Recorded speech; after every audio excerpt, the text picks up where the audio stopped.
बच्चों चलो,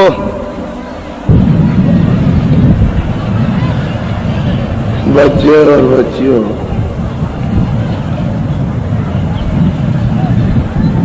जिस देश को देख रहे हो और जिसमें रह रहे हो, ये ब्रह्मांड की छाया है। ऊपर के लोगों की छाया। अब छाया को पकड़ते पकड़ते कितने दिन और कितना समय हो गया, अभी तक छाया पकड़ने नहीं आई और सब लोग छाया को पकड़ रहे हैं। ये मेरा सुंदर बच्चा, ये मेरी काली बच्ची, ये मेरी श्याम स्त्री, ये मेरा जो है कुरुपति, इसको पकड़ते पकड़ते लेकिन अभी तक हाथ में है। तो जो ब्रह्मांडे सो पिंडे, ये पिंड लोक है। इसके ऊपर में अंडलोक है। ये मृतलोक पिंडलोक, ये 5 तत्वों का है, जल पृथ्वी अग्नि वायु आकाश। ये 5 तत्व इसमें प्रधान है और सूरत इसमें बंद है। दोनों आंखों के पीछे बीचों बीच में सब में बैठी है। गाय की भी यही बैठी, बकरी की भी यही बैठी है, शेर की भी यही बैठी, ऊंट की भी, हाथी की भी यही बैठी है, छोटे छोटे भुनगे जीव जंतुओं की यही, और सब में 2 आंख और 2 कान और 2 नाक। सब में छोटा से छोटा जीव होगा उसमें 2 आंख 2 कान 2 नाक। ये आप अच्छी तरह से इसको फिर गहराई से देखने और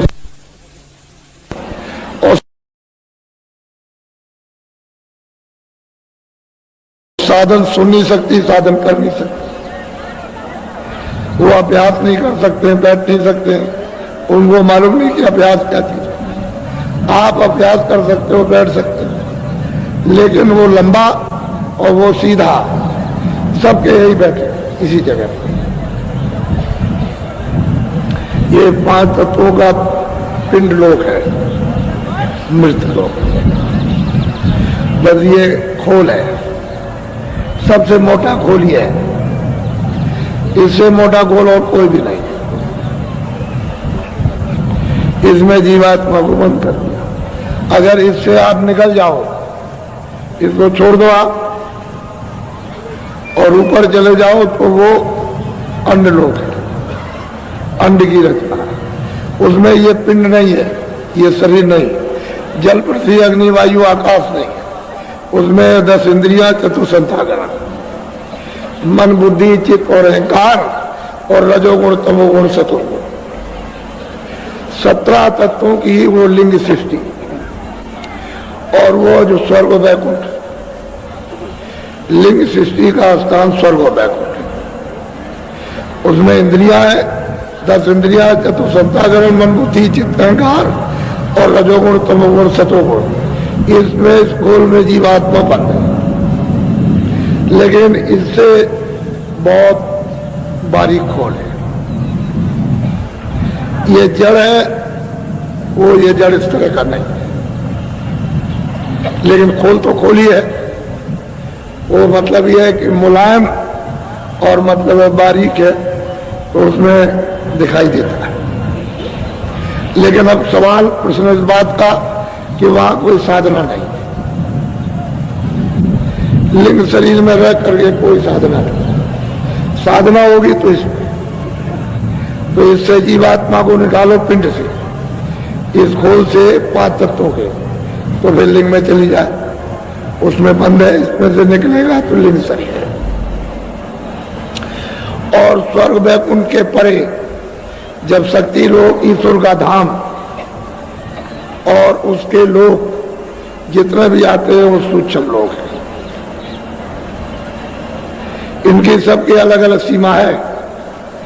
ये यहाँ तक है स्वर्ग, यहाँ तक वैकुंठ है, इसमें लिंग लोग है, देवलोक। इसके परे सूक्ष्म लोग, वो आद्या शक्ति का, निरंजन भगवान का, और उसमें बहुत बात के लोग हैं। वो है सूक्ष्म लोग और 9 तत्वों का है। शब्द स्पर्श रूप रस गंध, शब्द स्पर्श और रूप और रस और सुगंधी, ये 5 ये, और मन बुद्धि चित्त और अहंकार 4 ये हो गए 9 तत्वों का।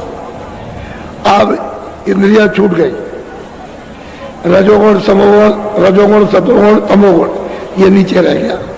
ये रह गया लिंगलोक में, इंद्रिया लिंगलोक में रह गई, और सूक्ष्म लोक में ये नहीं है। तो वो आद्या मां शक्ति और ईश्वर का धाम, उसकी एक सीमा है। इतना ये सूक्ष्म लोक है। वो भी मतलब ये है कि छोटा मोटा तो नहीं है, वो भी एक तरह से तुम्हारे लिए अपार है। महापुरुषों के लिए तो कुछ नहीं है, लेकिन आपके शास्त्रों के लिए अपार। ऊपर में माया का लोक है, और फिर ब्रह्म का धाम, ईश्वर अलग है, ब्रह्म अलग है, वो है कारण लोक।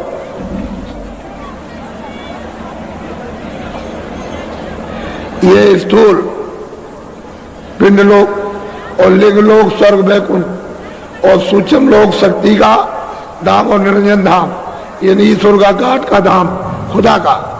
वो मतलब ये है कि वो सूक्ष्म लोक, और उसके परे माया, और माया के ऊपर में ब्रह्म है, उसको कहते हैं कारण लोक। उसमें क्या क्या है? शब्द स्पर्श रूप रस गंध, बस ये 5 तत्वों का है। वहां मन नहीं है, बुद्धि नहीं है, वहां पर चित्त नहीं है, अहंकार नहीं है, रजोगुण नहीं, तमोगुण नहीं, 10 इंद्रियां नहीं है, और ये 5 तत्वों का जल पृथ्वी अग्नि वायु आकाश, ये शरीर। बस शब्द स्पर्श रूप रस गंध। अब सूरत को ये बोध होता है शब्द है, ये रूप है, ये रस है, और ये मतलब ये कि गंध है, ये स्पर्श है। ये वहां पर उसको बोध होता है सूरत को, इसी से निकल के जाएगी और इसी में लौट आएगी। वो है कारण लोक। तो ये कारण लोक बहुत बारीक झिल्ली है, यानी कपड़ा वो भी है, एक तरह का कपड़ा है बहुत झिल्ली, उसमें दिखाई तो देता है सब, लेकिन सूरत उसमें बंद है। अब इसके परे अगर सूरत चली जाए तो कर्मों की हद के परे चली गई, परे। तो उधर है प्रकृति लोक, प्रकृति लोक है, और ऊपर में पार ब्रह्म है विराजमान। तो सूरज जब उस धार को, उस नाम को, शब्द को पकड़ लेती है तो शब्द रूप हो जाती है। अब यही सूरत जो दोनों आंखों के बीचों बीच बैठी है, ये वहां जाकर के स्वयं शब्द रूप। अब इसको न स्पर्श, न इसका शब्द है, न इसका रस, न रूप, न गंध, अब शब्द रूप हो गई। ये दूसरों को देने लगी, अब दूसरों को इससे रस मिलने लगेगा, शक्ति मिलने लगेगी, ज्ञान मिलने लगेगा, शब्द रूप हो जाती है। जब सूरत शब्द रूप हो जाती है तो वो पार उतर जाती है, उस सूरत का जन्म नहीं होता, फिर वो यहां नहीं आएगी, यह आवाज नहीं निकल जाएगी, तो चली गई ऊपर। उधर अब कर्मों की हद के परे चली गई। अब ये चारों शरीरों से अलग अलग हो गई, तो ऊपर में अलग अलग है, तो पार ब्रह्म का उसकी छाया ब्रह्मलोक में, ब्रह्मलोक की छाया ईश्वर लोक में, ईश्वर लोक की छाया है स्वर्ग वैकुंठ लोक में, और वैकुंठ की छाया यहाँ। तो जो ब्रह्मांडे सो पिंडी। अब यहाँ ढूंढ रहे हो आप, क्या मिलेगा आपको? कुछ नहीं, कुछ पता ही नहीं है किसी को जानते। और ये तो इतना है कि अगर अंदर की तरफ में जब जब सूरज जाती है तो देखती है कि माया का लोक कितना बड़ा है। ये जितना सारा संसार, स्वर्ग वैकुंठ, इससे कितना करोड़ों हिस्सा बड़ा, ऊंचा और नीचा, कितने करोड़ों, यानी योजन, मील ही नहीं है वहां, कोस नहीं है, योजन है। तो इतना तो उसका माया का लोक बड़ा। तो ऐसे लोग को ये पार करके सुरत उस पार कैसे जा सकते हैं? ऐसे कोई इसको नहीं ले जा सकता। इसलिए इसको ऐसे बंधनों में जकड़ के रखा कि निकल के किसी तरह से जाने न पाए। लेकिन महापुरुषों ने ऐसी कृपा और दया की कि धीरे से इनको अपना सत्संग दिया, वचन सुनाए, दुनिया का सब कुछ बोध कराया और कहा देखो यहाँ क्या है तुम्हारा, जिसमें तुम कुछ चाहते हो कुछ मिला, तो ये खुद ही चिल्लाता हमको कुछ नहीं। अभी हम पूछ रहे थे जब मिल रहे थे, मैंने कहा अरे भाई कुछ मिला के, लेकिन कुछ नहीं मिला, फंस गया। और रास्ता तो अपने को मालूम नहीं क्या करना, अपना तो कोई तदबीर, कोई उपाय, कोई मतलब बुद्धि विवेक, कोई काम करता नहीं है, कोई तीर तलवार भी नहीं कि उसको साफ करने की। अब वो तो रास्ते से साफ, क्या करें बेचारे, फंस गए। इस तरह से जीवात्मा को उधर ला करके और शरीरों में बंद करके और यहाँ ला करके वेस्ट में डाल दिया, खोल में। वैसे तो शुरू में जब विधान नहीं बना था पाप का, पुण्य का, सत्य का, सत का, तो सूरत यहाँ बैठी थी, पूरा रास्ता खुला था, आँख खुली थी, कान खुले थे, ये सब सुनती थी और सब देखती थी। कोई चीज आज से अंत तक, जहाँ इसका घर था, जिस रूह जिस पिता के पास से आई, वहां और यहाँ तक कुछ रास्ता बंद नहीं था, खुला हुआ था। लेकिन पीछे से जब रहते रहते रहते रहते जब जान लिया कि तुम सब चले जाओगे, तो बंधन लगा दिया। तब बंधन लगाया तो आपको कर्मों से बाधा, अभी तक तो रास्ता खुला था, अब लो, अब ये पुण्य करो, ये पाप करो, और पुण्य का पुण्य और पुण्य का पुण्य सबका अलग अलग उसका जमा रहेगा। उसी को कहते हैं संचित कर्म। पहले कभी के आपके जमा है, जब ये सब आप रोक लोगे तो संचित कर्मों का आप, तो वो मिलेगा आपको उस कारण, यानी पर्दे से बाहर जाने के लिए शरीर से, और उसमें नहीं करे तो फिर लौट आओगे, फिर वापस आओगे, फिर सूक्ष्म शरीर के अलग जमा होंगे, लिंग शरीर के अलग जमा होंगे, स्थूल शरीर के अलग, तो सबका भोग अलग अलग है। अगर आपको मिल गया कोई, तब तो आप कुछ कर सकते हो, नहीं कर सकते, नहीं जा सकते। तो जो ब्रह्मांड है सो पिंड है। अब इस छाया में तुम दौड़ रहे हो, ये सूरज कोई असली थोड़ी है, ये तो नकली है सूरज। प्रतिबिंब प्रतिबिंब का प्रतिबिंब, प्रतिबिंब का प्रतिबिंब, उस सूरज का, उस परत, उस आकाश तक, उसका और उसकी रोशनी आपकी आ रही है, सूरज चांद सितारों की। न ये असली सूरज है, न असली चांद है, ये अक्स है, उसकी छाया है, और छाया में फंसे पड़े कैसे निकल के जा सकते? जब तक जानकार नहीं मिलेगा तब तक आप नहीं जा सकते। इसलिए सत्संग की तो आपको हर वक्त जरूरत थी। जब से बच्चा जन्मा था, अगर उसको सत्संग में कर दिया जाता तो आज जाग ना जाता। नहीं नहीं, वहां मत जाओ, साधु बन जाओगे, घर बार छूट जाएगा, तुम चले जाओगे। तो लोग लालच में तुम भी फंस गए, तुम्हारे माँ बापों तक न खुद गए, न जाने दिया, और न तुम्हारे बच्चे गए, बस इसी छाया में फंस गए। अब रोते और चिल्लाते। तो आपने शरीर सुख का कोई काम नहीं किया, सब शरीर दुख के काम किए, तो आपको सुख कैसे मिल जाएगा? उसने शरीर सुख के लिए भी काम रखा, ये काम करो तो शरीर से सुख मिलेगा, और शरीर से ये काम करोगे तो शरीर से दुख मिलेगा। इसीलिए उसने बांट दिया, ये पाप है, ये पुण्य है, ये अच्छे काम को करना, पाप को मत करना, बुरा काम मत करना। तो आपने न बुरा समझाना, सत्संग में जाते रहते तो आपको समझ मिलती रहती और आप मजबूत रहते, विवेक रहता। लेकिन सत्संग में गए नहीं तो बुद्धि ने काम करना छोड़ दिया कि क्या अच्छा क्या बुरा, सब ठीक है, बुरा भी ठीक है, अच्छा भी ठीक है, सब ठीक है, उसी में फंस गए। अब मैले हो गए, अब बोझा कौन टालेगा, इसको कौन उतारेगा, कौन धोएगा? अरे तो धोबी का जब सूरत और मन और बुद्धि और चित्त जब गंदे हो जाते हैं, जब तुम्हारा कपड़ा गंदा होता है साबुन से या किसी और मसाले से नहीं गंदगी छूटेगी तो धोबी को देते हो। फिर भी बहुत कोशिश करता है धोबी, फिर भी दाग रह जाता है। ऐसे ही कर्मों का दाग इन जीवात्माओं को लग गया, वो बिना महात्माओं के धुलेगा नहीं, कोई नहीं धो सकता। सच्चे महापुरुष ही धोबी होते हैं। कोई जीवात्मा को, मन को, बुद्धि को, चित्त को, अंतःकरण को धोते और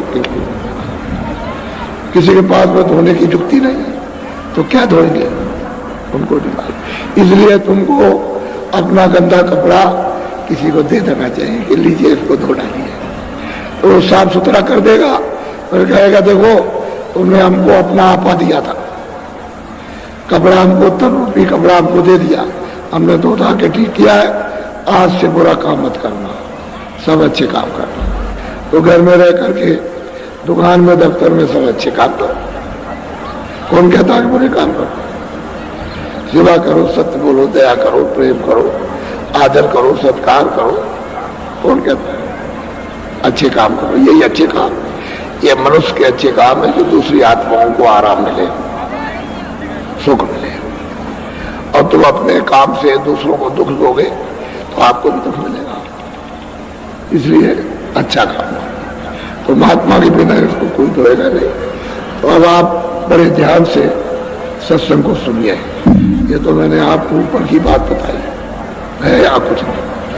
हम भी किराए के मकान में हमको भी छोड़ के जाना, इसको छोड़ देना, ये अपना नहीं है। ये दूसरे ने दिया और ये कहा कि देखो मेरे मकान में रह करके अपना काम कर लो और मुझे मकान दे देना, लेकिन साफ सुथरा देना, जैसा दिया वैसे।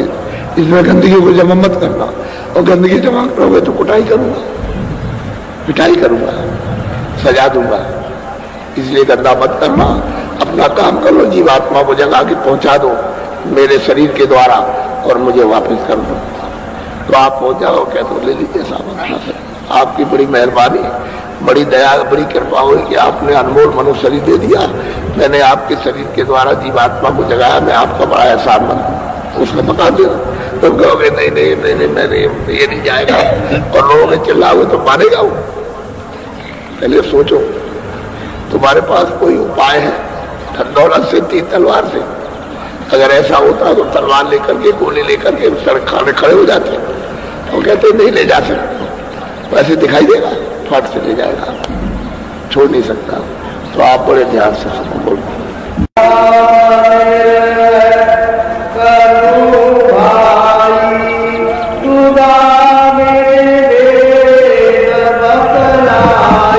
तमाम लोग कहते हैं कोई ईश्वर है, कोई खुदा है, कोई राम है, कोई कृष्ण है, कोई कोई है।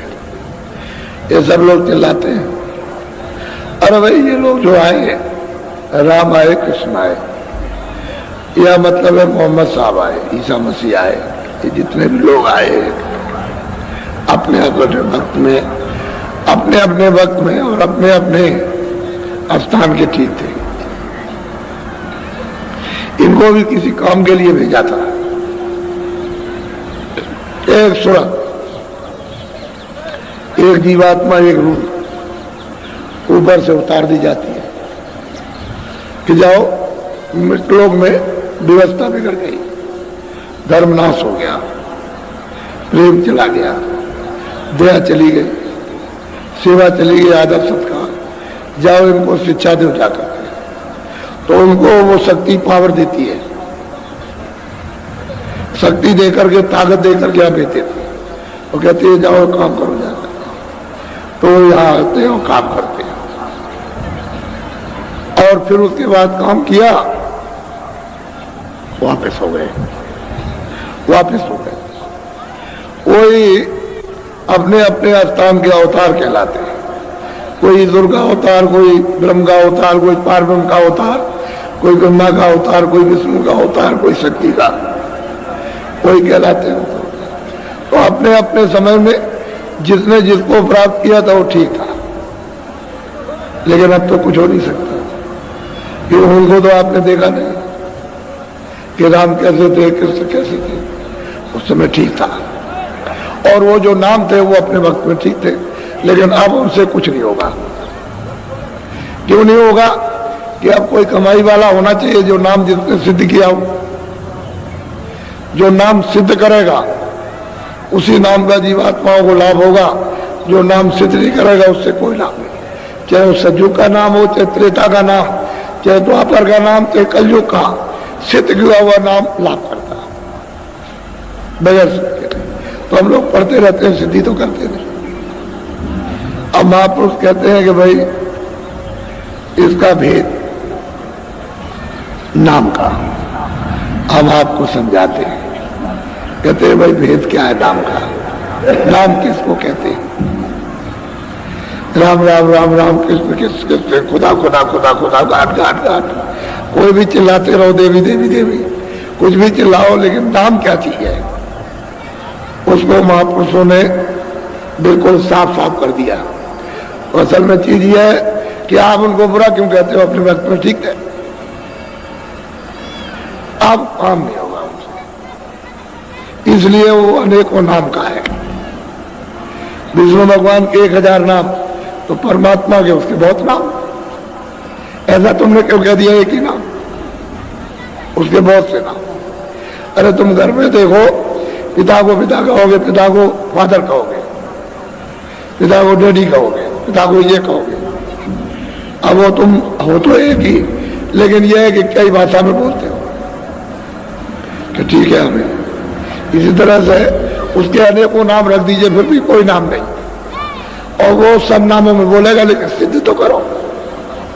सिद्ध नहीं करोगे कोई लाभ नहीं करेगा। तो आप लोग अभी तक फिर में थे कि जय गुरुदेव नाम तो कोई किसी आदमी का, मेरा नाम तो है नहीं। जय गुरुदेव मेरा नाम नहीं है और ना आपका, ये उसका नाम है। ये जब तक जगाया नहीं जाएगा, सिद्ध नहीं होगा, तब तक कोई लाभ नहीं करने वाला। तो जगाने की जरूरत, सिद्ध करने की जरूरत, तब जाके लाभ होता है। और आप लोग इस राज को, इस रहस्य को समझते नहीं हो, तो बड़े प्यार से समझा रहे सब कि भाई नाम क्या चीज है, इसका दोनों का भेद बोलो।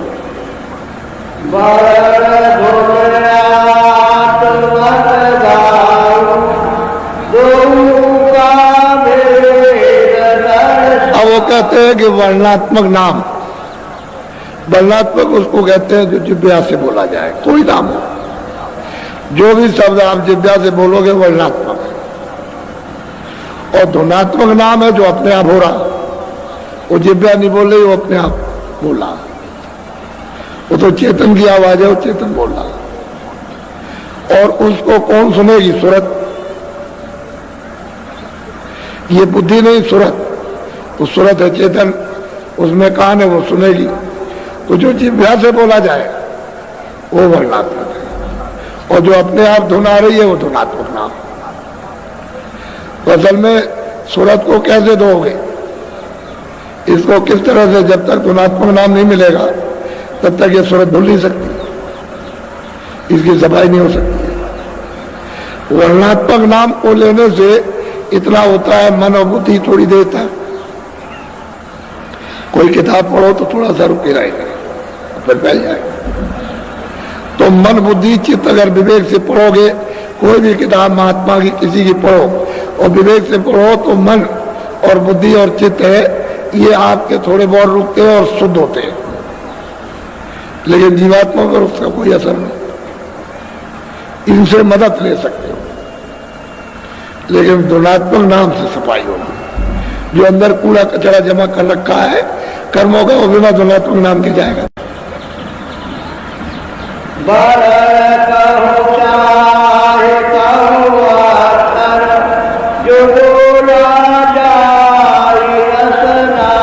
कहते हैं कि चाहे कोई अक्षर हो, चाहे कोई वर्णमाला हो, चाहे कोई नाम हो, जो जिब्या से रसना से, जो रसना कहते हैं जिब्या, उससे जो बोला जाए वो वर्णात्मक,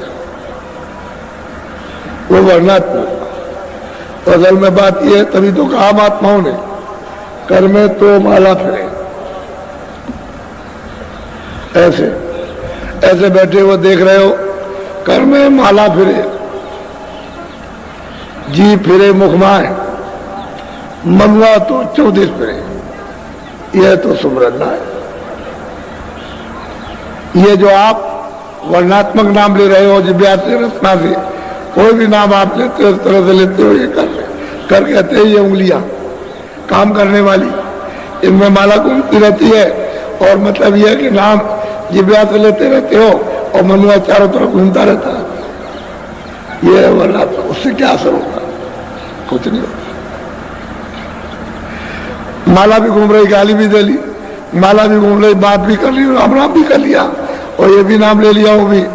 ये सुमरन नहीं, ये अपने आप को धोखा देना और समय खराब करना, ये सुमरन है। जो आप सोच रहे हो कि इससे हमारी सफाई हो जाएगी, इससे सफाई नहीं। बोलो।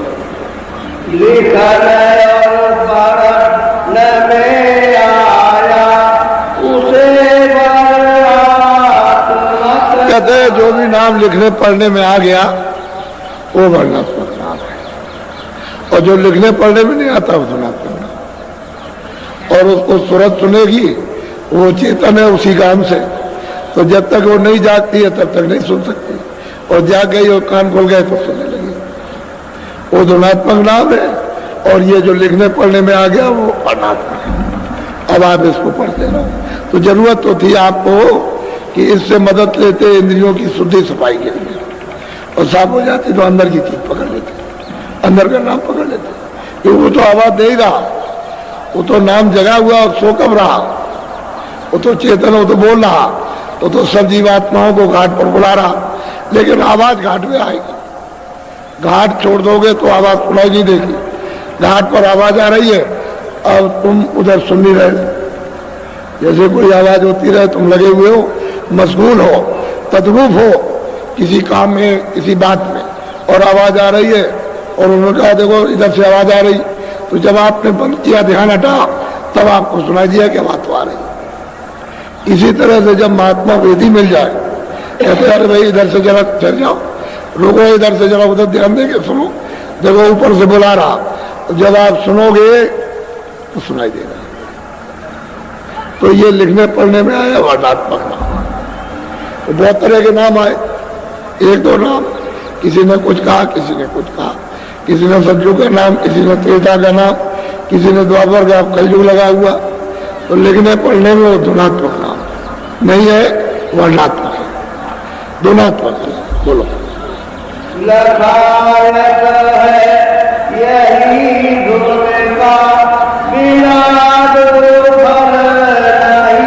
कहते हैं कि ये फल कब मिलेगा? जो आपको जिब्या से, यानी आपको बताया गया कि ये नाम है, तो मतलब है कि ये उसको लखाएगा। लेकिन कब लखाएगा? जब इसका भेदी धुन का मिल जाएगा गुरु। बिना गुरु के नहीं लखेगा।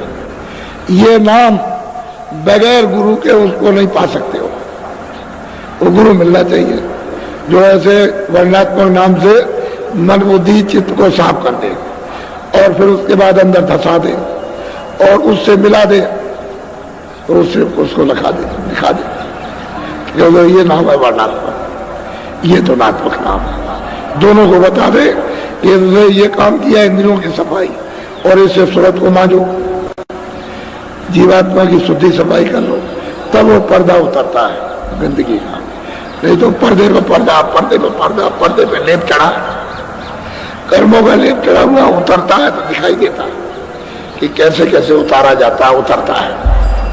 तभी तो सूरत को अनुभव होता कि हमारे ऊपर कर्मों के कितने पर्दे लदे हुए, बगैर उसके नहीं हो सकता। कहते हैं इसका भेदी मिलना चाहिए, तो लखने में आएगा।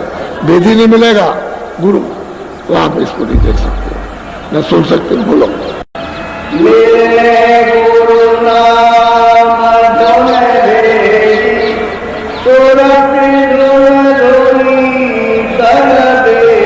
कहते हैं अगर नाम का वेदी उस धुन को प्राप्त करने वाला, धुन को पकड़ के चढ़ के आने जाने वाला मिल जाए तो सूरत को सफाई कर सकता है। उसमें तो पावर है, उसके पास सब शक्ति है, हर तरह की शक्ति है, उसके पास सब कुछ है, लेकिन मिलना चाहिए। वो नहीं मिलेगा तो काम नहीं। वो धुन का जो धुनात्मक धुन है उसका जब तक वेदी नहीं मिलेगा, वो जो धुनात्मक रूप हो गया तब तक ये सफाई नहीं हो सकती। तो ये सूरत क्या रहेगी? सोती रहेगी, जगेगी। इसलिए घाट पर ये सूरत बैठी हुई है, अंतर घाट पर हाजिरी दो तो काम बनने लगे। और घाट छोड़ दिया, अब नीचे इंद्रियों के घाट पर बैठ गए। सूरत का घाट तो अंदर है, दोनों आंखों के सामने, उसी घाट पर हाजिरी दो, ठोको। ऐसे जब ऐसे ठोकोगे सूरत से, यानी कानों से और आंख से, वो आवाज देगा, और आंख से ठोकोगे तो आंख खुलेगी, दिखाई देगी। और जब तक दरवाजे पर नहीं पीटोगे तो दरवाजा खुलेगा नहीं। तो आप बार बार पीटते रहते हैं इंद्रियों के घाट पर। कोई इंद्रियों के घाट पर है, धुन तो इंद्रियों के घाट पर आ नहीं रही, धुन तो सूरत के घाट पर आ रही, जहां सूरत बैठी हुई है उस घाट पर धुन आ रही, तो वो आपका छूट गया। अब बिना भेदी के, बिना जानकार के ये नहीं हो सकता। वही सूरत को जोड़ेगा नाम के साथ, उस धुन के साथ, जो धुनात्मक धुन है उसके साथ जोड़ देगा। उसमें चेतनता है, वो शक्ति और आकर्षण है, तो इस तरह से खींचता है। तो इसी यानी मनुष्य शरीर से जीवात्मा को निकाल के बाहर कर देगा। बाहर हो जाती है शरीर, जैसे मौत के वक्त में शरीर से जीवात्मा बाहर निकल जाती है, ऐसे ही साधन के वक्त में बाहर निकल जाती है।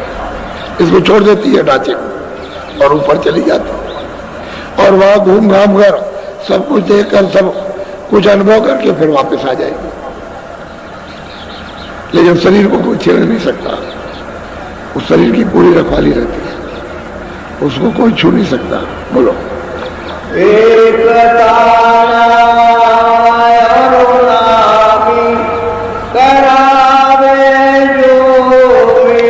कहते वो स्वामी जो नाम को पा करके नामी को जिन्होंने प्राप्त कर लिया, वो अगर मिल जाए हमको तो ये सूरत धुन से अलग है, धुन से जोड़ देंगे। धुन है नाम, जहां से आवाज निकल रही है वो तो नामी है। तो जब आप धुन को पकड़ोगे, जैसे किसी जंगल में आप रात को फंस गए और चिल्ला रहे हो कि भाई कोई आदमी हो तो मुझे रास्ता बता दे, मैं भूल के आऊं। तो किसी ने आपकी आवाज को सुना कि जंगल में कोई रास्ता ढूंढ रहा है और चिल्ला चिल्ला के पूछ रहा है, तो उसने कहा देखो भाई अंधेरे में तो मैं आऊंगा नहीं, मैं अपनी जगह से बोल रहा हूं कि मेरी जिधर से आवाज आ रही है उस आवाज को सुनो, धीरे धीरे उधर को आओ, मेरी आवाज को पकड़ के चले आओ। तो जिधर से आवाज आ रही उसको सुन रहा, और धीरे धीरे उधर चल रहा, धीरे धीरे उधर चल रहा, आवाज को पकड़े हुए चला रहा। जिसमें से आवाज निकली थी उसके सामने पहुंच गया तो उसका साक्षात्कार हो गया। ये आवाज ये दे रहा था, इसने बुलाया था कि मेरी आवाज को तुम पकड़ लो, चले आओ, तो तुम जंगल से निकल आओगे, रास्ता मिल जाएगा। तो चला रहा, जब पास पहुंच गया तो रास्ता मिल गया। ऐसे वो नाम आवाज दे रहा है जीवात्माओं को, सबको दे रहा, लेकिन भेदी मिलेगा तभी वो नाम प्रकट होगा। भेदी नहीं मिलेगा तो नाम प्रकट नहीं होगा, तो आप उसको पकड़ नहीं सकते। आवाज दे रहा तो नाम है सब जो आवाज आ रही है, और जिसमें से निकल रहा वो नाम ही है।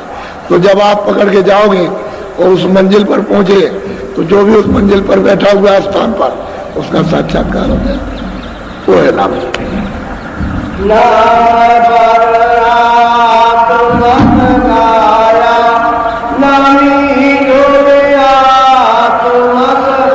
कहते हैं कि वर्णात्मक नाम को बताया कि बाहर का नाम है जो लिखने पढ़ने में आया, और सूरत का जो नाम है शब्द, वो मैंने आपको बताया कि ये इससे तुम लखोगे, देखोगे, और उससे मिला दिया। तो शब्दों को जगा करके नाम से जोड़कर तभी तो ले जाती, ऐसे नहीं ले जा सकती कि ऐसी जगह नाम के ले जाए।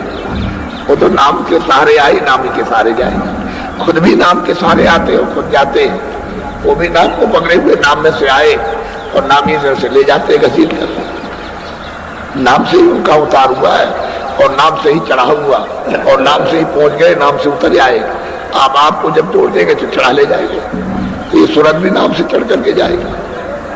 तो दो धाराएं, नेगेटिव पॉजिटिव, एक धारा फेंकती है और एक धारा खींचती है। जो गंदी धारा है उसको नीचे फेंकती है और जो उज्जवल धारा है उसको खींच लेती है। तो नाम क्या है? उज्जवल है। उसका भेद महापुरुष जानते हैं और कोई नहीं जानता है। वैसे आवाजें तो बहुत हैं, बहुत तरह की बाणियां हैं, तरह तरह की बाणियां, देवबाणी, आकाशबाणी, ब्रह्मबाणी, भांत भांत की बाजे बज रहे, कीर्तन हो रहे, सब कुछ है, गाने गुने हो रहे, तरह तरह के हो रहे, अद्भुत, जो लिखने पढ़ने में नहीं आ सकते। लेकिन जब उसका भेद ही मिलेगा तभी आप इससे निकल सकते हैं, बगैर उसके नहीं जा सकते। उधर तो सारा काम तो उधर ही है, अंदर धसा दिया और जब सामने घाट खुल गया और प्रकाश है तो उस रचना से निकाल के ले जाना मुश्किल है। वो इतनी आनंददायक रचना है कि छोड़ता नहीं है जीव। जब याद नहीं छोड़ता है गंदी चीज को, तो वो इतनी आनंद की रचना है तो उसको नहीं छोड़ता कि जरा इसको देख लूं, इसको देख लूं। तो कहते हैं भैया कुछ नहीं है, आगे चल। तो ले जाने वाला तो चतुर होना चाहिए, नहीं तो कहीं ना कहीं फंस जाएगा, रुक जाएगा, नहीं जा सकता आगे। तो पूरा भेदी मिलेगा तब वो नहीं।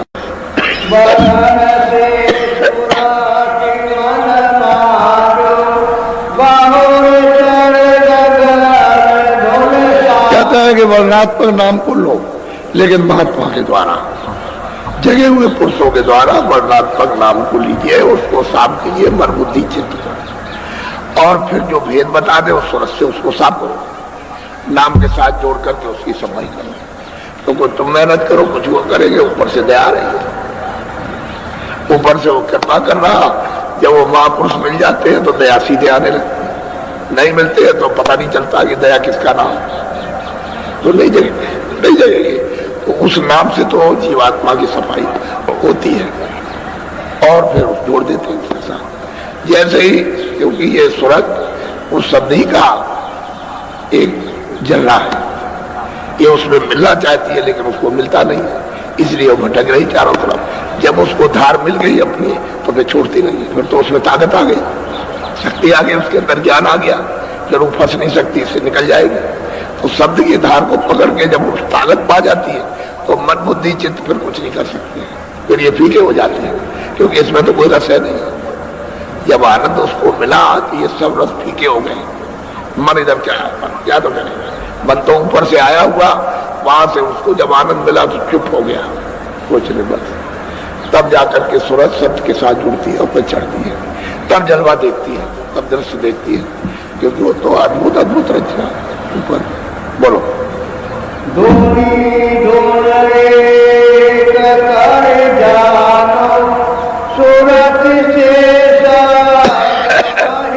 कहते हैं जिसमें से धुन आ रही है वो और जहां तक आ रही है वो, दोनों को एक जानो। वो अलग नहीं है, क्योंकि उसकी आवाज निकल रही है और जहां तक जा रही है वो एक ही है। उसको दो मत समझिए, बस दो तो आप है जो उस धुन से अलग है। जैसे ही धुन पकड़ी तो वहां क्या दाने में लगता हो, जैसे बिजली आती और जाती है, आती और जाती है। ये तो बिजली कुछ नहीं आ रही जा रही, सूरत की चाल इस तरह से हो जाती है, आएगी जाएगी, आएगी जाएगी, क्षण में जाएगी, क्षण में आएगी, इस तरह से। तो कहते हैं उसको एक जानो, पर वो भेदी गुरु मिलना चाहिए, जानकार, जिसने इसकी कमाई की है, जो शब्द रूप हो गया। बिना शब्द रूप के कोई इस राज को जान नहीं सकता। तो आपको क्या करते? अरे भाई उस समय पर आपको बताते तो सब बोया हुआ सब बेकार हो जाता, लेकिन धीरे धीरे धीरे धीरे आपके पीछे लगे रहे और यहाँ तक ले आए कि अब सुनने को तो तैयार हुआ।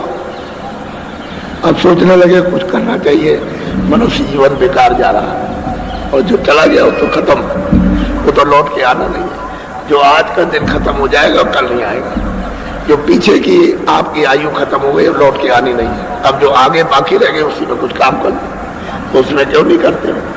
आपको सुलभ रास्ता, सीधा आसान, मदद करने को तैयार हो, अंदर से भी बाहर से भी। तो थोड़ी सी तुम कम से कम थोड़ी मेहनत करो, निमित्त मान, थोड़ी आप करो, थोड़ी मेहनत हम करें, जल्दी से वो काम हो, शुद्धि सफाई हो जाए, घाट खुल जाए, तभी तो आप चल पाओगे। उधर तो मैदान खुले हुए, उधर तो कोई बंधन तो है नहीं, उधर तो ये तो रोशनी कुछ नहीं है, ये क्या है, कुछ भी नहीं, ये तो उसकी छाया है। जो उधर है वो तो क्या वर्णन किया जाए, क्या आपको बताएं। लेकिन इनमें से जो बैठ के देखते हैं वो कहते हैं जो मेरा जीवन बेकार, होते हैं बेकार चला गया। अरे भाई वो तो चीज ऐसी है, जीवन बेकार गया, इसमें लगे पड़े रहे आप, इसमें बर्बाद हो गए, कुछ नहीं रहा, नाश कर दिया अपने समय को। और आप अपने जीवन को, क्योंकि मनुष्य शरीर फिर कहाँ मिलना, ये तो मतलब ये छूटा तो सज्जों तो आप रहता, कितने खत्म होंगे, फिर मिलेगा ही नहीं। आपको तो ये मालूम है नहीं है, इस ज्ञान को तो आप जानते नहीं हो। महापुरुषों को मालूम है कि फिर मनुष्य शरीर मिलता है, फिर जीवात्मा की दशा क्या होगी। इसलिए कहते हैं कि वो जिसमें से धुन आ रही है और जहां तक आवाज जा रही वो एक है, वो तो तुम उससे जुड़े नहीं, इसलिए दो मालूम होते हैं। जो तुम जुड़ गए उसके पास पहुंच गए, लौट आए और पहुंच गए, लौट आए पहुंच गए, और तुम भी एक हो जाओगे, फिर अलग नहीं रहोगे, फिर एक ही हो जाओगे। इस तरह से अलग अलग खंडों में उसने मतलब ये कि रचना शब्दों की विस्तार किया, सारा रचना ही शब्दों की है, आवाज की रचना है। यानी 24 घंटे घंटा घड़ियाल तुम्हारे कानों तक बज रहा है जोर शोर के साथ में, लेकिन तुमको कभी सुनाई नहीं देता, क्योंकि कान तुम्हारे बंद है, आंख बंद है। और ये खुल जाए तो इतनी जोर से बज रहा है 24 घंटे और चारों जुगों से लगातार, कि इतनी आवाज किसी में है ही नहीं, किसी चीज में आ नहीं आती, इतनी आवाज हो रही। तो असल में बात यह है कि वो मिलना चाहिए, इसका भेजी, वो नहीं मिलेगा कुछ नहीं। बोलो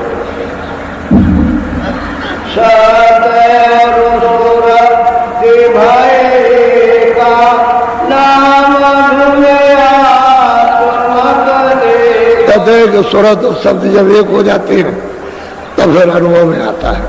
तो यही सूरत शब्द में लय होकर के तमाम ब्रह्मांडों को देखती है। एक दो ब्रह्मांड नहीं, अनंतों ब्रह्मांड है। उस सतपुरुष ने सतलोक से अनेकों अनंतों ब्रह्मांड बना रखे और खचाखच जीवात्माएं भरी हुई है उनमें, कोई जगह जरा सी भी खाली नहीं है। यहाँ तो खाली मालूम होती है, लेकिन वहां कहीं भी सारा खेल जीवात्माओं का है। यानी पलक के मारते महल तैयार कर दे, इतना बड़ा महल जितना सारा संसार है, इतना बड़ा एक पलक के मारिए अब तैयार होगा, और एक पलक मार दीजिए पूरा का पूरा महल खत्म, सारा चेतनता का। बोलो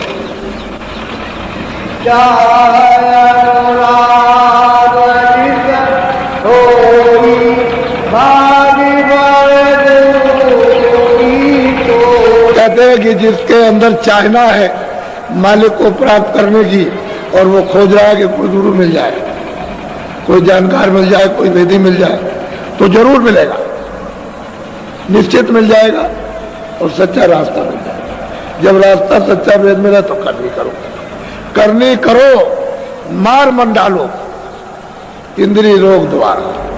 कहते इंद्रियों को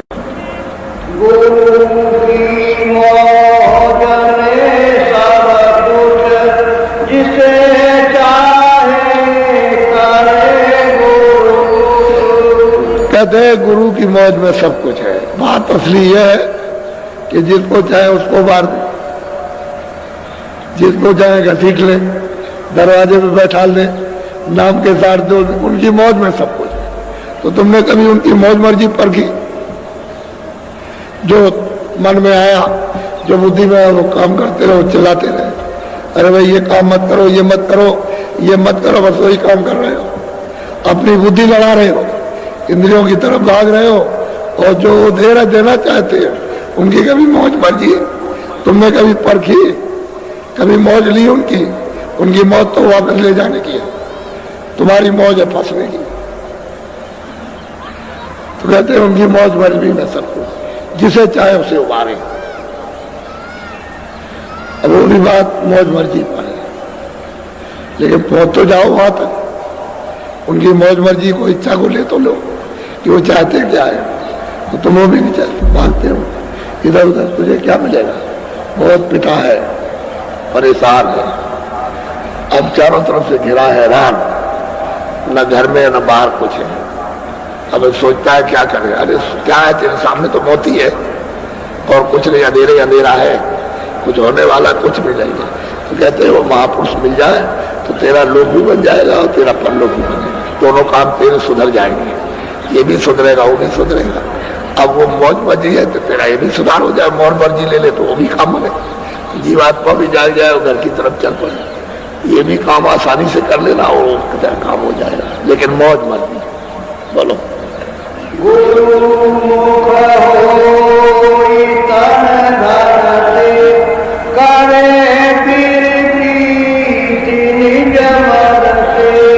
कहते हैं भाई गुरु क्या करते हैं, ओ तन मन धन, कहते हैं कि भाई ये तुम फंसे हुए उसमें, तन मन धन लाओ इधर, इसकी शुद्धि सफाई कर दे, तो इसी को काम में लो।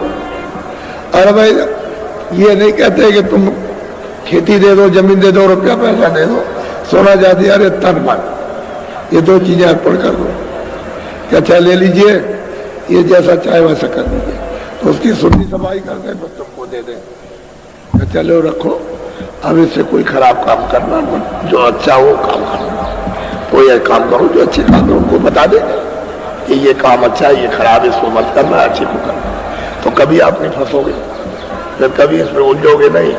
और अभी तो आप मतलब ये है कि जानते ही नहीं होंगे, अभी तन मन को समझते ही इसने क्या किया, इंद्रियों ने क्या किया, वो तो रोज भूल जाते हो, दिन भर करते और शाम को सब भूल गए, तो वहां तो लिखा पढ़ी हो रही है, वो तो उजाले में बैठ के लिख रहा तुम्हारा सब, तुम अंधेरे में अंधकार में हो, अंधे हो, और उजाले में बैठ के सब तुम्हारे कर्मों को लिख रहा। आज तुमने ये किया, ये मारा, ये काटा है, धोखा दिया, झूठ बोला, चकमा दिया, ये जेब काटी, ये किया, और तुमने पानी पिलाया, खाना खिलाया, झाड़ू लगाई, आदर किया, सत्कार किया, अपमान किया, गाली की, गलौज की, ये सब हिंसा की, आदमी मारे, बच्चे औरतें पशु पंछी मार दिए, वो सब नोट कर रहा है सटासट, उसकी कलम घूम रही है, तुम यहाँ कह रहे हो को देख नहीं रहा, वो तो उजाले में बैठा। जब आँख खुलती है तो लिखने वाले को देखते हो, ये लिख रहा बैठकर, सबका कर्म लिख रहा, हिंदू हो मुसलमान हो कोई भी हो, तुम तो इसको जानते नहीं हो कि भाई मन में क्या किया, बुद्धि क्या कर रही है। और महात्मा जब समझा देंगे, शुद्ध करके पवित्र करके जब देंगे, तब तेरा मन लगेगा, तब तेरी सूरत चढ़ेगी। ऐसे नहीं कहते मौज मर्जी, फिर भी उनकी चाहिए, बगैर मौज मर्जी कुछ नहीं, तेज से तो अभी तक कुछ नहीं बना, तो आगे क्या है, तो उनकी दया साथ लेती, मौज मर्जी उनकी दया है, वो चाहते हैं कि तू जल्दी निकल चल, तो वही काम करो जो हम जल्दी से निकल चले, इस शरीर से जल्दी निकल के अपने घर में पहुंचे, नहीं तो बड़ा मुश्किल हो जाए, बहुत कठिन। बोलो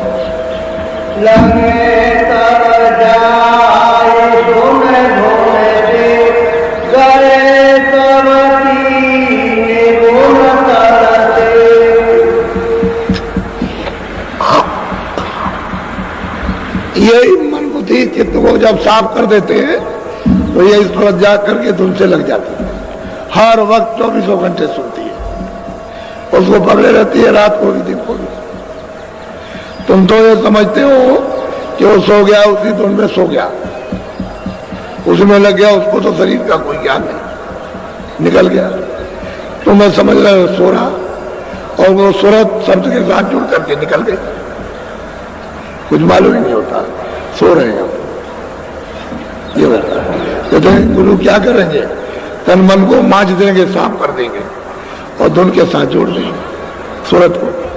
सूरत है चेतन, तन मन ये चेतन नहीं है, जड़ है, ये तो सूरत के कारण उसकी चेतनता से चेतन हो रहे, और ये उसके औजार है काम करने वाले उन पर्दों में, जैसे स्थूल शरीर है, स्थूल शरीर के औजार, लिंग शरीर के औजार, सूक्ष्म शरीर के औजार, कारण शरीर के औजार, और सूरत जब शब्द में मिल जाएगी तो इनमें से कोई साथ नहीं रहता, वो तो सूरत शब्द रूप हो जाती है, देखिए कोई मसाला नहीं है इसके साथ, निकल बोलो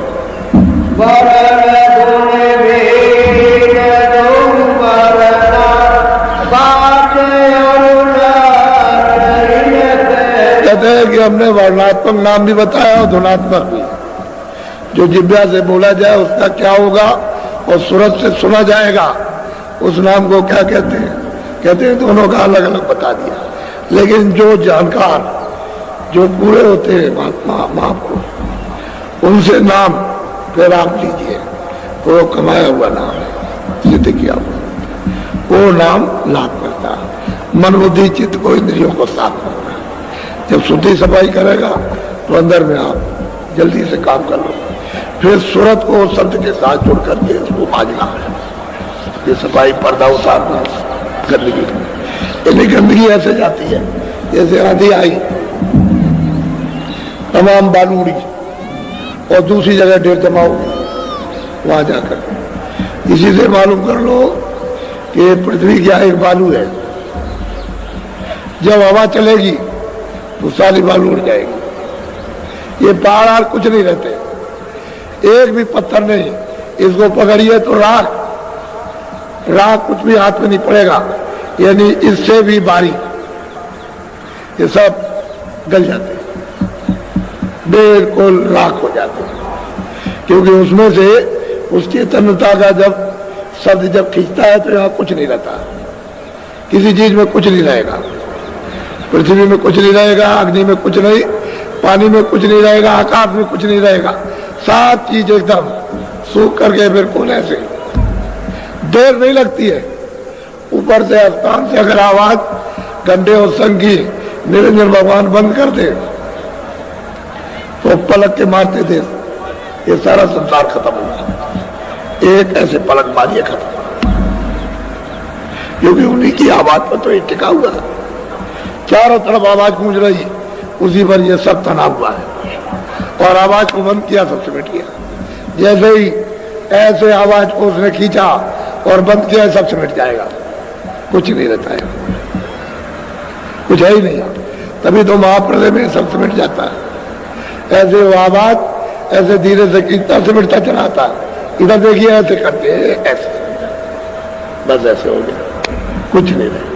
जमीन आसमान पूरा पश्चिम सूरज चांद सितारे आदमी जानवर पशु पक्षी कुछ नहीं, स्वर्ग और वैकुंठ कुछ नहीं रहते, सब ऐसे समझ जाते हैं। तो सारा खेल तो शब्द का है, नाम का है, आवाज का है, बाजों का है, साउंड का है, यानी देववाणी कर्मा और आयतों का है।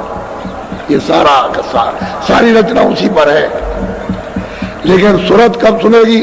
जब कान खुल जाएंगे तब देखती है कि किस तरह की आवाजें हो रही हैं, तब उसको भांत भांत की आवाजों का अनुभव होता है। अलग अलग मंडलों की अलग अलग आवाजें हैं। स्वर की आवाज अलग है, उनकी आवाज अलग है, शक्ति लोक की अलग है, ईश्वर के लोक की अलग है, यहाँ की आवाज अलग है। तो यहाँ की आवाज तो ये शरीर सुन ही रहा है, लेकिन वो आवाज चेतन आवाज है, अलग अलग आवाज है। उसी आवाज से उसमें मंडल में, उसी ब्रह्मांड में जीवात्माएं रहती हैं। अगर वो न रहे तो वहां टिक नहीं सकती। तो सारा खेल जो है शब्द का है, नाम का है, आवाज का है, उसके बगैर कहीं कुछ नहीं। तो ये सारी सृष्टि ही नाम के शब्द की है। और ये खारिज किया हुआ मसाला है ये, यानी वहां से निकाल दिया गया, अब ये मसाला वहां जाएगा नहीं। इसीलिए तो जीवात्माओं को भेजा था कि उतार आओ नीचे, और नीचे उतार करके हम अपना बोध भेजते हैं, उसको हमेशा प्राप्त करते रहना, उसके द्वारा चले आना। तो यहाँ नीचे आए तो यहाँ फंस गया, बस इतनी गलती हो गई आपको तो जगा हुआ रहना चाहिए था। लेकिन हाँ, बहुत सी सूरतें आई, वापिस हो गई पीछे से, यानी आपको कानून में फंसा करके वो बांध लिया। अब वो जाने नहीं देता। अब वो महात्मा आते हैं तो कहते हैं अरे भाई अब से जाग जाओ, अब चलो हम तुमको मदद देंगे। तो आप चलिए, तो उनके पास जाओगे तभी तो।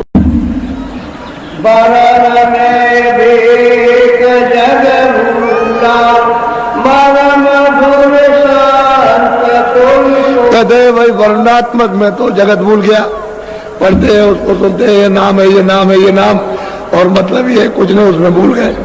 लेकिन जो धुनात्मक नाम है उसको संत जानते हैं, उन्हीं को मालूम, और किसी को पता नहीं कि जो अपने आप धुन हो रही है, जो लेकर के आई थी और लेकर के लेने के लिए तैयार खड़ी है, वो महात्मा जब सिद्ध कर लेते हैं तो वही तो नाम जहाज है।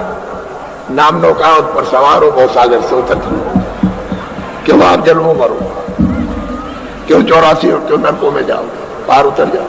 यही मनुष्य शरीर पार उतरने का है। जितने लोग आए वो मरने के पहले पार उतर गए, पार उतारा। जैसे गोस्वामी जी आए, नानक जी आए, रैदास जी आए, ऐसे मीराबाई और से तमाम लोग आए इसी कलयुग में 700 वर्ष के अंदर, तो तमाम जीवों को पार उतार दिया। ऐसा थोड़ी जैसे ही आए चले गए, ऐसे भी पार उतार। इसलिए बड़े सौभाग्य तुम आए कि तुम ऐसे स्थान पर ये मान करके आए हो कि चलो वही कुछ ले आएंगे। ये तो हम जानते हैं कि आपको तकलीफ है, हमको सब मालूम है। बहुत कष्ट है, तरह तरह के भांत भांत के कष्ट हैं, और तुम्हारे कष्टों को कोई सुनने वाला है ही नहीं। जो तुमको पड़ोसती है और राज की जो कुछ भी पीड़ा है उसको कोई सुनने वाला नहीं। वो तो तुम्हारी पीड़ा तो जो तुम्हारे दर्द को जानता है वो सुनेगा, बाकी कोई सुनने वाला नहीं। और तुम रोते ही रहोगे, क्या होने वाला है। इसलिए तो मुझे मालूम है कि आप बड़े दुखी हो, बड़ी तकलीफ में हो, लेकिन मैं ये सोचता हूँ कि इसी के बीच में अगर तुमको ये अमूलक चीज मिल जाए तो तुम्हारा ये सदा के लिए कंटक कट जाए, सदा के लिए छुटकारा पा जाओ। फिर काहे को पीड़ा में आते, अरे सीधा रास्ता चल पड़ो। तो जो भजन करते हैं उनका पार से भी संकट हल्का हो जाता है, दुख जाता है, तकलीफ जाती है। जब भजन करोगे सच्चा तो तकलीफ जाएगी, भजन करोगे शक्ति प्राप्त होगी, भजन करोगे आनंद होगा, और भजन करोगे तो सूरज जाग जाएगी, भजन करोगे शरीर से निकल के चल पड़ोगे। तो भजन करने से बड़े लाभ लोक के परलोक की, इधर का भी सुधार उधर का भी सुधार। और नहीं तो समझदार आप बोलो। वेद धुन का नहीं पाया नाम बलहार। कहते हैं कि भाई जगत के लोगों ने जो किताबों का नाम जपा वो तो भेद उसका पाया नहीं महापुरुषों से, और कोई लाभ तो उसको मिला नहीं। तमाम शास्त्र पढ़ो, वेद पढ़ो, कुरान पढ़ो, तुम पंडित बन जाओ, मुल्ला बन जाओ, साधु बन जाओ, कुछ भी बनो, लेकिन उसका फल आपको क्या मिला? खुद नहीं मिला, दूसरों को क्या देंगे? जब तक उसका भेद ही नहीं मिलेगा, वो पूरा नहीं मिलेगा भेद जानने वाला, तब तक ये फल आपको नहीं मिल सकता। किताबों में जो लिखा हुआ है वो तो महात्माओं ने कमाया, वो लिखा। आपने तो कोई कमाई की नहीं है, आपने कुछ मेहनत करनी की नहीं। किताबें आपने अक्षर है उसको पढ़ लिया तो उसमें समझ में क्या आएगा? वो तो घाट पर आपको कमाई करना है, जो हरि का घाट है, जिस पर जीवात्मा दोनों आंखों के मध्य में बैठी हुई, उसी के सामने घाट है। तो उस पर कभी आप बैठे कि चलो घाट पर पहुंचे हम? वो तो हरि की पौड़ी है, पौड़ी कहते हैं सीढ़ी, वही से सीढ़ी है, उसी पर तो चढ़ के जाएंगे आप। वो तो नाम की शब्दों की सीढ़ी लगा रखी है उसने। जब आप एक नाम शब्द को पकड़ोगे बस चढ़ो, बस सीढ़ी बनाई, सीढ़ी दर सीढ़ी, इस सीढ़ी दूसरी सीढ़ी तीसरी सीढ़ी, इस तरह से सीढ़ी पर चढ़ जाओ, पकड़ पकड़ करके उसी धुनी को, उसी का आवाज को, उसी बाजे को जब पकड़ के चढ़ोगे तभी तो पार होगे। ऐसे कैसे पार हो जाओगे? तो उसका भेद ही कोई मिला नहीं, तो उसका फल इनको कुछ नहीं मिला। न खुद पार हुए न दूसरों को पार कर पाए। वो भी भ्रम में रहे, ये भी भ्रम में रहे, दोनों के दोनों मनुष्य जीवन बेकार चला। बोलो तो बात, लेकिन आंख तो तुम्हारी खुली नहीं। तीसरी आंख दिमाग ज्ञान चक्षु जो सूरत में है वो तो आपका खुला नहीं, वो तो जैसे कहते ऐसे ही राह दे रहे। तो आप बोला क्या हुआ? अरे सहस्त्र और लाख आपने जब डाले नाम को, जब आपने किताबों को पढ़ करके, लेकिन आंख तो नहीं खुली, कान तो नहीं खुले, आंख तो मिला आपको क्या? और बगैर धुन के विधि के कोई कुछ पा नहीं सकता। बोलो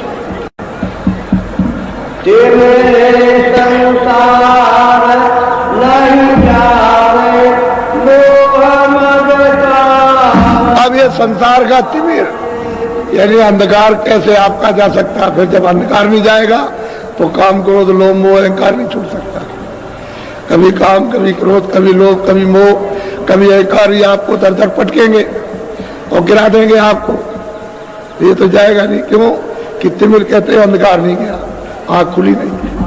और सहस्त्र और लाखों जपने का अहंकार हो गया, और अहंकार उसको हुआ कि करा कराया सब गया। जब आया अहंकार, कहते हमने ये पढ़ा, हमने ये नाम लिया, हमने वो नाम लिया, अब आपको अहंकार आ गया तो सब चला गया। आज से अब वही है काम क्रोध लोभ मुझमें मत हो। अब अगर कोई कुछ कह दे तो क्रोध करते हो। तुमने देखा नहीं कि बाबा जी को लोगों ने बहुत कुछ कहा, किसी ने गाली दी, कुछ ने कुछ कहा, हमने कुछ कहा भी? आपने तो बहुत बुरा भला कहा कि अपने को जय गुरुदेव कहते हैं, हमने तो कभी नहीं कहा जय गुरुदेव।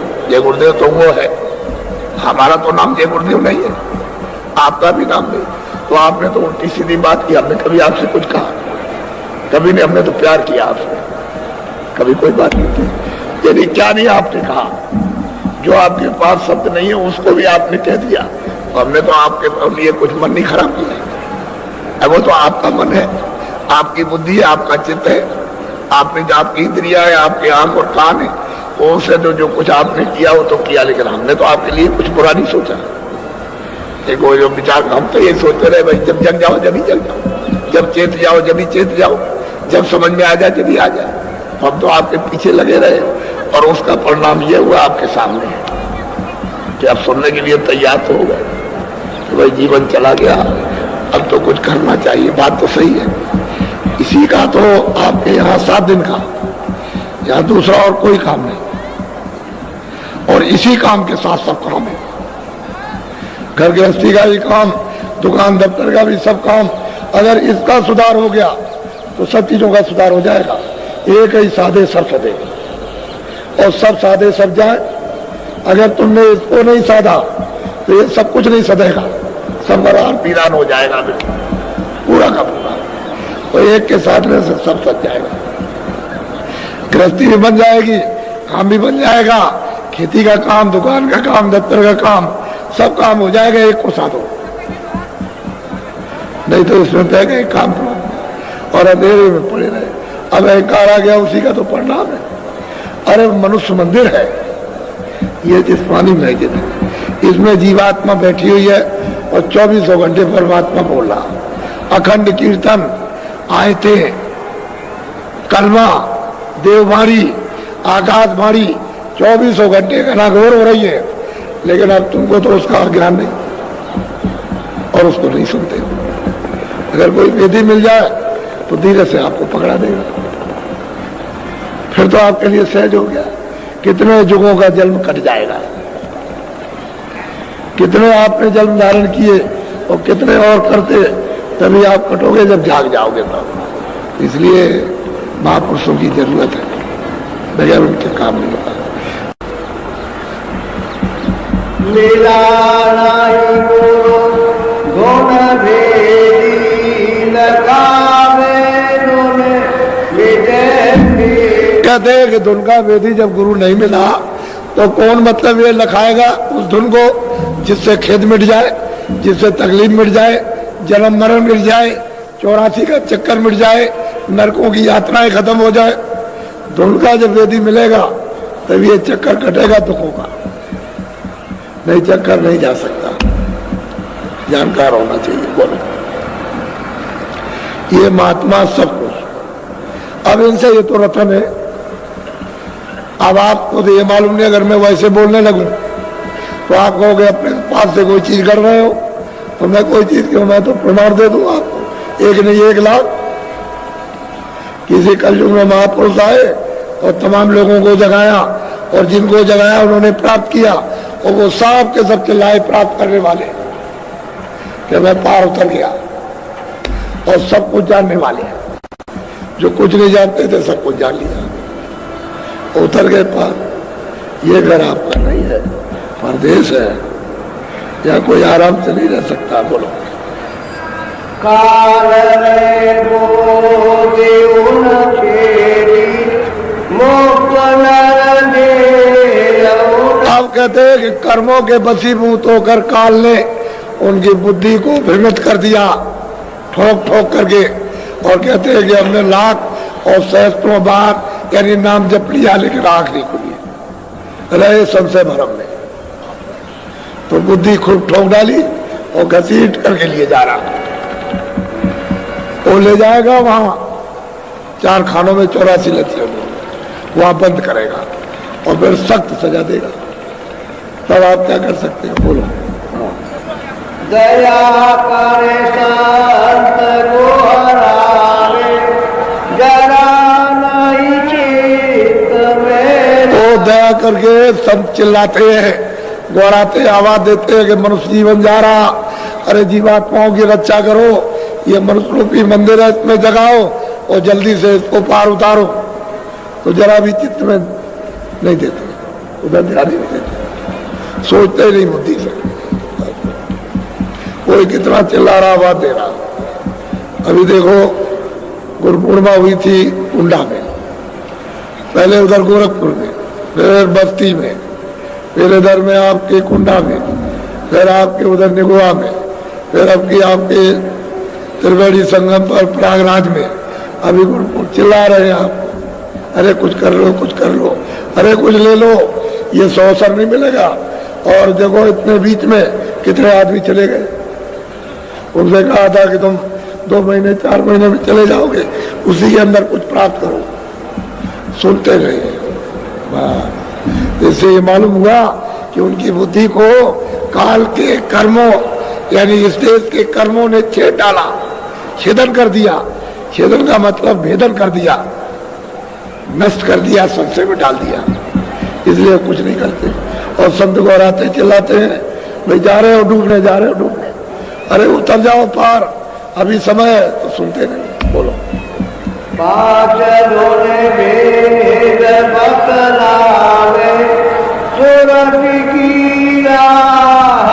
कहते हैं कि 5 स्थान 5 भेद, 5 नाम अलग अलग बताते हैं। वो कहते हैं कि सूरत के आने और जाने का रास्ता है। इसी नामों को पकड़ के इन्हीं स्थानों से उतरकर ये सूरत मनुष्य रूपी इस शरीर में, इस लोक में आई, और इसी को पकड़ के चढ़ जाओ। तो ये 5 स्थान और 5 धनी और 5 स्थानों के मालिक, ये सब मिल जाएंगे आपको। वो कहते हैं वो राह बताते हैं, लेकिन सुनता ही नहीं।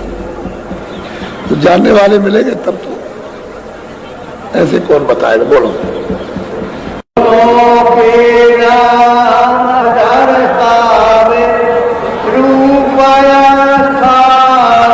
कहते हैं कि दोनों के नाम कि इस धुन की ये है आवाज, उसकी है ये आवाज है, ये उसका रूप है, ये उसका स्थान है, सब दर्शाते, सब बताते हैं। और ये उसका घाट है, यहाँ से बैठ के पकड़ो चढ़ो, चलो, वो सब बता करके और करनी कराते हैं। और आंख खोलते, कान दोनों के साथ जोड़ते और निकालते हैं, तभी तो स्थान पर पहुंच के दर्शन करोगे। इसी तरह से जब गुरु मिल गए तुलसीदास जी महाराज को, तभी तो मोह विलोक राम मुस्काई, तभी तो उन्होंने ईश्वर को प्राप्त किया। वो ईश्वर है, ब्रह्म ईश्वर है, जिसको मुसलमान खुदा कहते हैं, ईसाई गाड कहते हैं, वो ईश्वर है, उसको उन्होंने प्राप्त किया था। ब्रह्म को गुरु ने बताया था, ब्रह्म को भी प्राप्त किया, पार ब्रह्म को भी प्राप्त किया, और उस सत्पुरुष को भी प्राप्त किया। रास्ता बताते हैं, दोनों का परिचय देते हैं कि ये रास्ता, ये तो ये उसका नाम है, चलो इसको पकड़ो चढ़ो। अब अनुभवी जब होगा तभी तो बताएगा। इन किताबों से आपको क्या मिलेगा? अनुभवकार बताएंगे, अनुभव नहीं होगा तो कुछ बता नहीं सकते। बोलो। सूरत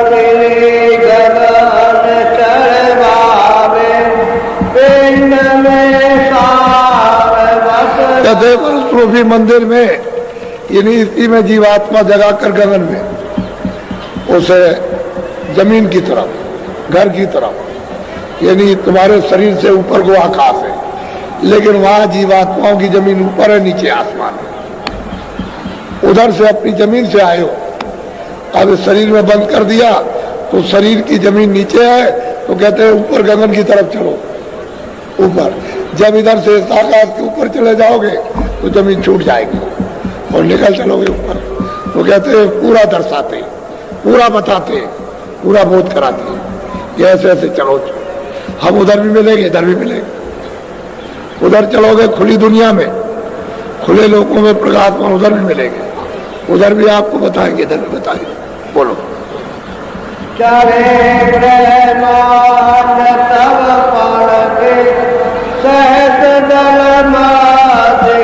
कहते हैं कि जब उधर चढ़े तब ब्रह्मांड परखेगा, तब देखेगा।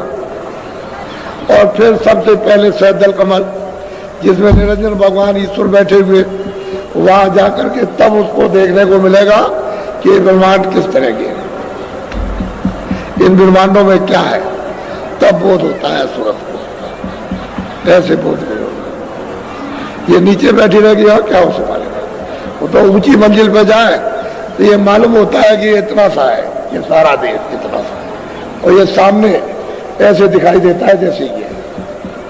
वो नहीं, याद दे दो तुम्हारी आंखों के लिए और बुद्धि के लिए तो अमेरिका और बहुत दूर है, लेकिन ऊपर से नीचे सामने सब दिखाई देते हैं, जितने भी लोग हैं सब दिखाई देते हैं सामने, वो भाई दूर थोड़ी है वहां से, इतनी ऊंची मंजिल है, वहां से सामने सब दिखाई देते हैं। इसलिए तब ये ब्रह्मांड देखने को मिलता है।